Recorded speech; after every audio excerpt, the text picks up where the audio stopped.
Gracias, presidente. Buenos días, señorías. Buenos días, señor Zapatero. Bienvenida a esta comisión.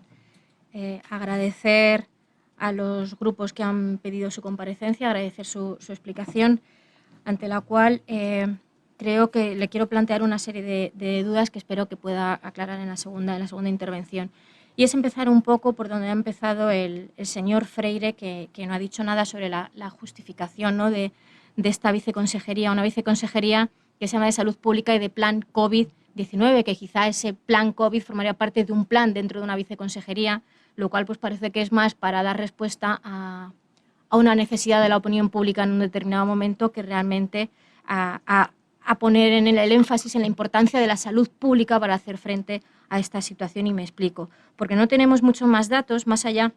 que el anuncio a través de notas de prensa el 13 de mayo y el propio BOCAM en la Comunidad de Madrid el 14 de mayo. Y en ese propio BOCAM habla de la adecuación de la estructura y presupuesto. Entonces, todo esto que se ha planteado, y yo entiendo que cualquier política que se tiene que poner en marcha necesita de una estructura y dicha estructura necesita de un presupuesto. Y entendemos que si vemos que es importante, pues que tendrá una dotación presupuestaria suficiente. Es decir, pues en ese sentido, pues entiendo que tiene que ver con otras consejerías que no es la propia de Sanidad, pero qué planteamientos hay sobre el presupuestar una consejería, una viceconsejería que entendemos que tiene que ir más allá de COVID. Sobre todo, para que nos pueda decir el qué, el cómo y el para qué, además en un ámbito en el que de que Esperanza Aguirre se cargó la Dirección General de Salud Pública, su vuelta a ponerse en funcionamiento el 2015 ha estado sin dotarse de recursos. También le han hecho la pregunta de cómo se ha encontrado usted ese sistema, cómo ha afectado ese desmantelamiento de la salud pública, no solamente para hacer frente a esta crisis sanitaria, sino para lo que tiene que ver reforzar los servicios de salud pública. Le pediría pues eso, de detalles de más allá de la cuestión de COVID. Y sobre los elementos que ha planteado usted de los 5 puntos, por así decirlo, le quiero preguntar, cuando habla de la protección a la ciudadanía,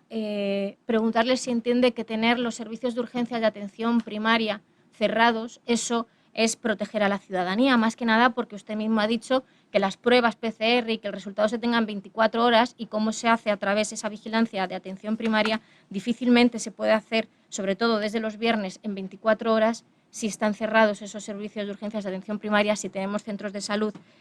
cerrados. Entonces, ¿cómo se está solventando ese problema? Y también me lo llevo a que a día de hoy sigue habiendo consultorios locales cerrados con la excusa o con la razón de que no se pueden hacer esos circuitos COVID y no COVID. Entonces, ¿qué planteamiento tiene? Si por el hecho de que hay una instalación que no permite hacer un circuito COVID y no COVID, directamente lo cerramos, aunque esto suponga que afecte a miles de personas y no solamente afecte directamente para ese control y esa vigilancia epidemiológica, sino para el seguimiento de enfermedades crónicas, etc., etc., si han pensado que quizá es el momento de allí donde las estructuras son, en algunos sitios, incluso en barracones, o que no permite esos circuitos, que se pueda hacer una inversión que garantice, ya no para este plan, sino para que en caso de que esto vuelva a suceder, no tengamos que volver a tener centros cerrados y podamos garantizar que en todo nuestro sistema se puede hacer circuitos COVID y no COVID, ¿no? Si eso es un elemento que han contemplado de cara a esa protección de la ciudadanía. Le quiero preguntar también, porque es todo esto de lo que dicen las redes, el control epidemiológico, pero no ha dicho nada sobre los datos concretos de los recursos actualmente que están puestos a disposición en esa tarea. Más que nada porque además después, para el cambio de fase que tuvimos que hacer, la presentación de los diferentes informes por parte de la Consejería y las negativas por parte del Ministerio de Sanidad, ya el 25 de mayo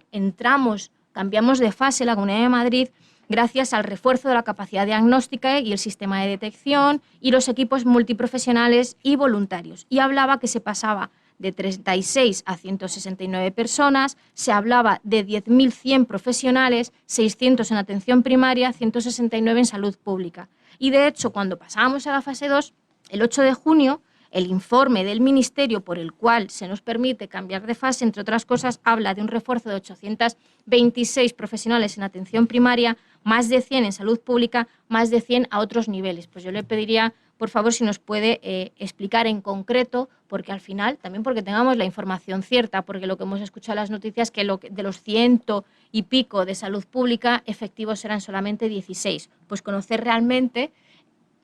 cómo se están cumpliendo estos datos. Más que nada, lo dije en otra comisión aquí, más que nada no porque nos interese a la oposición, no, sino por tener la certeza de que estamos cumpliendo esos requisitos por los cuales el Ministerio nos permite cambiar de fase y que realmente tenemos los recursos apropiados para ese control epidemiológico. Y por ir terminando, entiendo que es poco tiempo y quizás yo creo que estaría bien, ahora entendemos que es importante centrar, que nos hable de cómo se está garantizando la actividad frente a COVID, pero creo que es igualmente importante que en otro momento, si no da tiempo hoy, hablemos del planteamiento general que tiene esta Viceconsejería de Salud Pública, porque abarca muchísimo más que hacer frente a esta pandemia. Y por último, terminar con una pregunta que tiene que ver con también la gestión, el famoso hospital de IFEMA, que iba a ser de un inicio de 5.000 camas, que nos pueda dar el dato de las camas, no del número de pacientes que pasaron por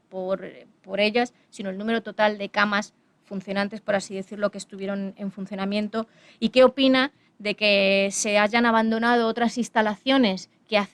podían hacer el papel que se pretende hacer el hospital de pandemias, si han pensado, a pesar de ese hospital de pandemias, recuperar instalaciones que el servicio, que el sistema sanitario ya tenía y que por decisiones políticas o de otra índole, o si son de otra índole que nos las explique, pues han sido abandonadas en estos años. Muchas gracias.